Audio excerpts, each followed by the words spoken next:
Question ये है कि करंट कैरिंग कोनिकल सेक्शन के फोकस पर मैग्नेटिक फील्ड फाइंड करना है। फोकस और डायरेक्ट्रिक्स के बीच जो कांस्टेंट डिस्टेंस है वो p के इक्वल गिवन है। तो इसको प्रोसीड करते हैं। हम ऑलरेडी जानते हैं कि अगर इसेंट्रिसिटी मतलब E की वैल्यू 0 और 1 के बीच में है, उस केस में जो कोनिक सेक्शन है वो एक इलिप्स होगा। E की वैल्यू अगर 1 है तो उस केस में कोनिक सेक्शन एक पैराबोला होगा, और E की वैल्यू अगर 1 से ग्रेटर है उस केस में कोनिक सेक्शन एक हाइपरबोला होगा। तो यहाँ पर कोई भी केस हो सकता है, ठीक है। तो हमें फोकस पर मैग्नेटिक फील्ड फाइंड करना है और जो कोनिक सेक्शन है उसमें करंट I फ्लो कर रहा है, ठीक है। तो सबसे पहले बेसिक कॉन्सेप्ट को रिकॉल करते हैं, और यहाँ पर जो बेसिक कॉन्सेप्ट है वो है बायोट-सावर्ट लॉ। मान लेते हैं कि ये एक small current carrying D L element है। इसका जो लेंथ है वो डीएल है, such that D L is very very small, D L is tends to 0, और इसमें आई करंट फ्लो कर रहा है, ठीक है। यहाँ पर जो एरो है वो करंट का डायरेक्शन शो कर रहा है, ठीक है। तो अगर हमें इस small current carrying D L element की वजह से किसी पॉइंट पर मैग्नेटिक फील्ड फाइंड करना है तो उसके लिए हम बायोट-सावर्ट लॉ अप्लाई करते हैं। तो यहाँ पर कोई पॉइंट P है और हमें पॉइंट P पर small magnetic field vector dv find करना है, ठीक है। Then we have vector dv equal to ki/r² into vector dl cross vector r that is ki/rq into vector dl cross vector r, ठीक है। We have r cap equal to vector r divide by r। तो हमने r cap की value यहाँ पे इतनी put किया है और हमें ये रिजल्ट मिला है, ठीक है। अगेन यहाँ पर जो I है वो current in the D L element है। वेक्टर dl जो है वो एक वेक्टर है, इसका जो मैग्नीट्यूड है वो dl के इक्वल है, और जो डायरेक्शन है वो करंट के अलोंग है, ठीक है। मतलब ये जो लाइन सेगमेंट है इसका लेंथ dl है और इसमें एरो है जो करंट के डायरेक्शन में है। तो इस तरह से एक वेक्टर बन गया, ठीक है। And this vector is vector dl। Again vector r is the position vector of point P with respect to this current carrying D L element, ठीक है। मतलब यहाँ पर जो वेक्टर r है वो ये वाला है, this is the position vector of point P with respect to the D L element, ठीक है। तो इस तरह से ये बायोट-सावर्ट लॉ हो गया। एक काम करते हैं कि पॉइंट P को डीएल एलिमेंट के दोनों एंड से ज्वाइन करते हैं, ठीक है। तो ये और ये डीएल एलिमेंट का दोनों एंड है, तो हम दोनों एंड को पॉइंट P से ज्वाइन करते हैं ऐसे। तो हमने क्या किया कि DL element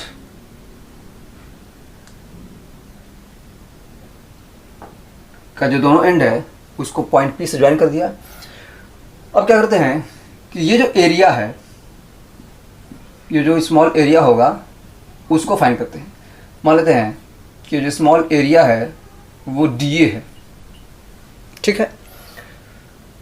so we have dA equal to, तो यहाँ पर ये जो है वो dl वेक्टर है और ये जो है वो पोजीशन वेक्टर r है। लेकिन यहाँ पर जो dl है उसका लेंथ टेंस टू 0 है, तो हम कह सकते हैं कि ये जो वेक्टर है ये भी पोजीशन वेक्टर r है, ठीक है। इसको भी हम पोजीशन वेक्टर r कह सकते हैं because dl is tends to 0, ठीक है। तो यहाँ पर हमें ये जो ट्रायंगल फॉर्म हो रहा है उसका दो साइड वेक्टर फॉर्म में मालूम है, तो हम इसका एरिया इजीली फाइंड कर सकते हैं, ठीक है। So area will be half of mod of vector dl cross vector r, ठीक है। This is equal to half DLR sin theta, where theta is the angle between vector DL and vector R. मतलब ये जो angle है वो angle theta है, ठीक है। Angle between vector DL and position vector R, ये एंगल थीटा है, ठीक है। तो ये हो गया DA। तो हम क्या करते हैं कि यहाँ पर DLR sin थीटा को 2a से रिप्लेस करते हैं, ठीक है। So we have the magnitude of vector dB, that is dB equal to, ये हो जाएगा KI/R³ और ये हो जाएगा DLR sin theta, DLR sin theta that is 2 × DA, ठीक है। ये जो है वो स्मॉल मैग्नेटिक फील्ड का मैग्नीट्यूड है। And this result is very very important. ये जो रिजल्ट है वो बहुत इंपॉर्टेंट है। इस रिजल्ट को यूज़ करके इस क्वेश्चन को हम इजीली सॉल्व कर सकते हैं, ठीक है। तो हमें इस रिजल्ट को ध्यान रखना है, ठीक है।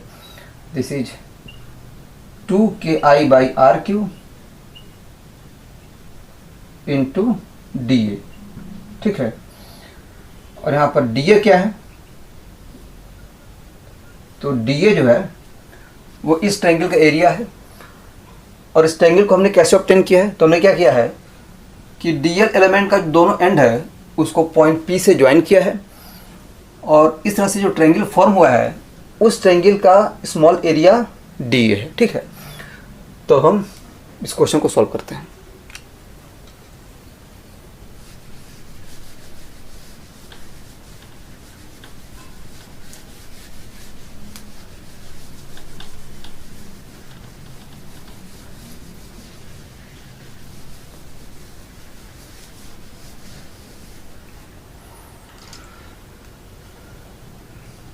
मान लेते हैं कि ये कोई कॉनिक सेक्शन है, ठीक है। तो एक कोई भी कॉनिक सेक्शन हो सकता है। इसका फोकस यहाँ पे है और ये जो है वो डायरेक्ट्रिक्स है, ऐसे करके, ठीक है। तो क्या करते हैं कि फोकस को मान लेते हैं ओरिजिन और डायरेक्ट्रिक्स के नॉर्मल इस तरफ मान लेते हैं कि एक्स एक्सिस है और डायरेक्ट्रिक्स के पैरेलल ये हो गया वाई एक्सिस, ऐसे, ठीक है। तो ये जो है वो करंट कैरिंग कॉनिक सेक्शन है, इसमें करंट आई फ्लो कर रहा है। तो हम क्या करेंगे कि इसमें स्मॉल DL एलिमेंट को सिलेक्ट करेंगे। तो क्या करते हैं कि एक्स एक्सिस से थीटा एंगल पे जाके एक पॉइंट लेते हैं, ये एंगल थीटा है, और साथ में theta plus d theta angle पर भी एक पॉइंट लेते हैं। तो एक पॉइंट ये हो गया, ठीक है। और ये जो एंगल है टोटल वो थीटा प्लस d थीटा है, मतलब ये जो एंगल है वो d थीटा है। d theta is very very small, d theta is tends to 0। तो अगर d थीटा बहुत स्मॉल है तो कंफर्म है कि ये जो करंट कैरिंग एलिमेंट है ये भी स्मॉल होगा, ठीक है। और इसमें जो करंट है वो मान लेते हैं कि कुछ इस तरह से फ्लो कर रहा है, ऐसे, ठीक है। करंट जो है वो ऐसे फ्लो कर रहा है। तो हम किसी भी डायरेक्शन में करंट को एज्यूम कर सकते हैं, करंट आई है, ठीक है। तो ये जो है वो DL एलिमेंट है और इस DL एलिमेंट की वजह से हमें सेंटर पर, मतलब फोकस पर स्मॉल मैग्नेटिक फील्ड फाइंड करना है, ठीक है। तो हम इसको अप्लाई करते हैं। We have the small magnetic field DB equal to 2KI/R³, ठीक है। तो यहाँ पर ये दोनों जो लाइन है, ये दोनों जो लाइन सेगमेंट है उसका लेंथ R है, ठीक है। मतलब अगर इसको हम मान ले R तो ये हो जाएगा R + TR, both are almost equal to R, ठीक है। तो ये हो जाएगा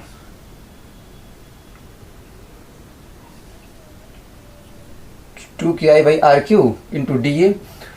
तो DA जो है वो इस ट्रायंगल का एरिया है, ठीक है। क्योंकि यहाँ हम देख सकते हैं कि ये दोनों डीएल एलिमेंट का एंड पॉइंट है जो फोकस से कनेक्टेड है, ठीक है। मतलब हमें जिस पॉइंट पे मैग्नेटिक फील्ड फाइंड करना है एस, उस पॉइंट से ज्वाइन किया हुआ है। तो ये जो स्मॉल ट्रायंगल है उसका एरिया डी ए है। तो एरिया कितना हो जाएगा, small area D A will be half of base into height, ठीक है। तो ये हो गया बेस और ये हो गया height. Base is equal to R और ये लेंथ हो जाएगा R plus D R into D theta, ठीक है। यहाँ से यहाँ तक ये जो लेंथ है वो आर प्लस डी आर है, ये एंगल डी थीटा है। So this length will be, ये जो लेंथ है ये हो जाएगा R plus D R into D theta. Put करते हैं half of base into height, that is R plus D R into D theta, ठीक है। This is equal to half R into ये हो जाएगा R D theta plus D R D theta. और यहाँ पर ये बहुत स्मॉल है तो ये ज़ीरो हो जाएगा। And this is equal to R square by two into D theta. So this is the value of area D A. Put करते हैं, this is R square by two into D theta, ठीक है। So this is the magnitude of small magnetic field D B due to this current carrying element. ये जो small length है उसकी वजह से फोकस एस पर small magnetic field D B है। And this is equal to, ये हो जाएगा two cancel. So this is K I by R into D theta. This is small magnetic field D B, ठीक है। तो हमें सिर्फ इसको इंटीग्रेट करना है और जो नेट मैग्नेटिक फील्ड है फोकस एस पे उसको फाइंड करना है। लेकिन हम इसको तभी इंटीग्रेट कर पाएंगे जब हमें R as a function of theta मालूम हो। मतलब हमें कॉनिक सेक्शन का जो पोलर इक्वेशन है वो पता होना चाहिए, ठीक है। तो कॉनिक सेक्शन के लिए R as a function of theta हम इजीली फाइंड कर सकते हैं, ठीक है। तो हम क्या करते हैं कि R as a function of theta find करते हैं। ये डायरेक्ट्रिक्स है और ये कोई भी कॉनिक सेक्शन है। It can be ellipse, it can be parabola, it can be hyperbola, ये कुछ भी हो सकता है। ये फोकस है, ठीक है। तो ये एस है, यहाँ पर एक पॉइंट पी है, ठीक है। दिस इज पॉइंट पी और this is the distance of point P from the directrix. We have SP by PM, SP by PM, where this is point M. We have SP by PM equal to E, ठीक है। This is the basic definition. तो किसी भी conic section के लिए SP by PM जो है वो E के इक्वल होता है। SP by PM का जो रेशियो है वो कांस्टेंट होता है, वो E के इक्वल होता है। तो अगर E की वैल्यू 0 और 1 के बीच में है तो ये इलिप्स बन जाता है। E की वैल्यू अगर 1 हो जाए तो उस केस में ये पैराबोला बन जाता है।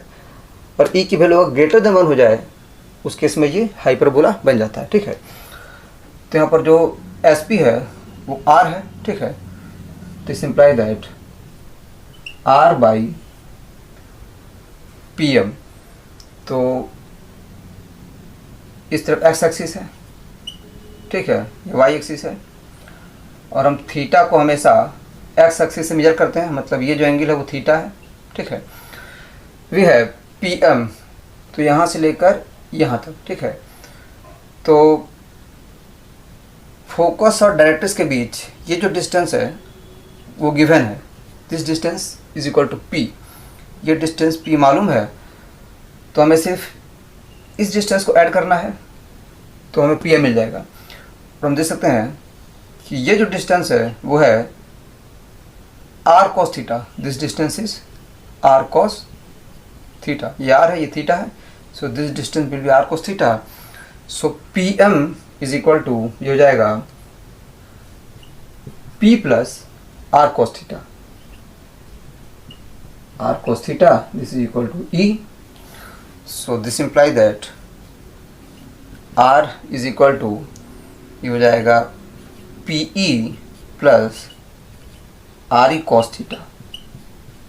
सो finally we have R equal to, तो इस टर्म को इस तरफ लेके आते हैं, we have R equal to P E divide by 1 minus E cos theta. तो इस तरह से हमें R as a function of theta मिल गया, ठीक है।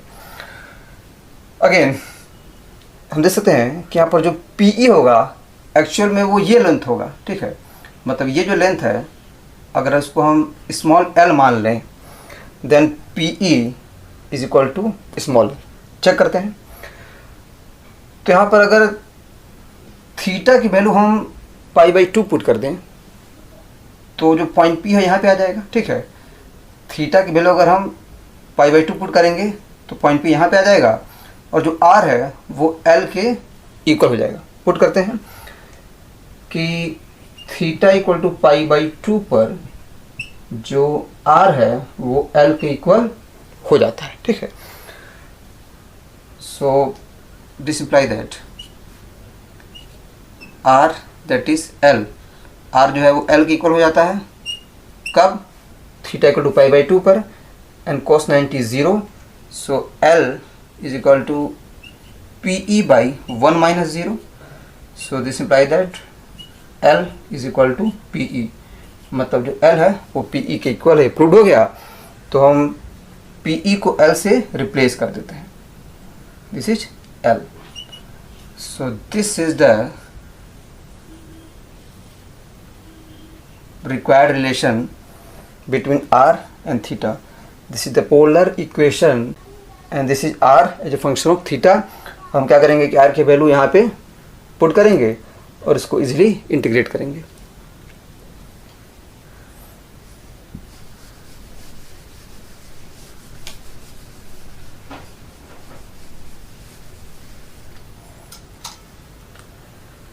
So this is equal to ki by r, that is L by 1 minus e cos theta d theta, ठीक है। इंटीग्रेटिंग बोथ साइड, तो ये कांस्टेंट है, ये इंटीग्रेशन के बाहर आ जाएगा, और यहाँ पर जो थीटा है वो 0 to 2 पाई जाएगा, ठीक है। हम देख सकते हैं कि जो थीटा है उसको हमने एक्स एक्सिस से मेजर किया है, तो अगर थीटा की वैल्यू 0 से 2 पाई हो जाए तो उस तरह से जो कॉनिक सेक्शन में फॉर्म हो जाएगा, ठीक है। और इसी तरह से हम सभी एलिमेंट को कंसीडर कर पाएंगे, ठीक है। तो यहाँ पर जो थीटा है वो कन्फर्म है कि 0 to 2 पाई होगा, ठीक है। So this imply that B is equal to ki by l into, तो इसको इंटीग्रेट करने पर ये हो जाएगा theta minus E integration of cos theta is sin theta, limit 0 to 2 pi. This imply that b is equal to K I by L, तो ये हो जाएगा 2 पाई, और इसमें लिमिट पुट करेंगे तो हो जाएगा 0, ठीक है। Sine 0 0 and sine 2 pi also 0, ठीक है। इक्वल टू के की वैल्यू पुट करते हैं, के is mu naught by 4 pi into I into 2 pi by L, ठीक है। So finally this imply that b is equal to mu naught I by 2l, ठीक है। मतलब ये हो गया कि एलिप्स हो, पैराबोला हो या हाइपरबोला हो, कुछ भी हो, फोकस पर जो मैग्नेटिक फील्ड है उसकी वैल्यू तीनों केस में mu not I by 2L के इक्वल होगी, ठीक है। और यहाँ पर जो L है वो ये वाला लेंथ है, ठीक है। मतलब फोकस से डायरेक्ट्रिक्स के पैरेलल ये जो लाइन है वो जिस पॉइंट पर कोनिक सेक्शन को कट करेगा तो यहाँ से यहाँ तक जो लेंथ है वो L है, ठीक है। तो अगर हम इलिप्स को देखें तो ये वाला जो लेंथ है वो L हो जाएगा, ठीक है। This line is parallel to directrix. Again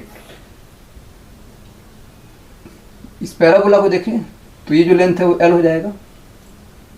similarly अगर हम इस हाइपरबोला को देखें तो ये जो लेंथ है वो L हो जाएगा, ठीक है। तो कैसा भी केस हो सबके लिए फोकस पर जो मैग्नेटिक फील्ड है वो mu not I by 2L के इक्वल है। और एक बात कि ये जो इलिप्स है उसका दोनों फोकस अगर कोइंसाइड कर जाए तो क्या होगा कि ये जो L है वो सर्किल का रेडियस बन जाएगा, ठीक है। इलिप्स का दोनों फोकस जब कोइंसाइड करेगा तो इलिप्स एक सर्कल बन जाएगा और यहाँ पर जो L है वो सर्किल का रेडियस हो जाएगा। तो हम ऑलरेडी जानते हैं कि ये कोई भी करंट कैरिंग सर्कुलर लूप हो उसके सेंटर पर जो मैग्नेटिक फील्ड है होता है mu not I by 2R, ठीक है। तो इस तरह से ये मैच कर रहा है, ठीक है। तो ये आंसर हो गया और ये सॉल्यूशन हो गया। Thank you.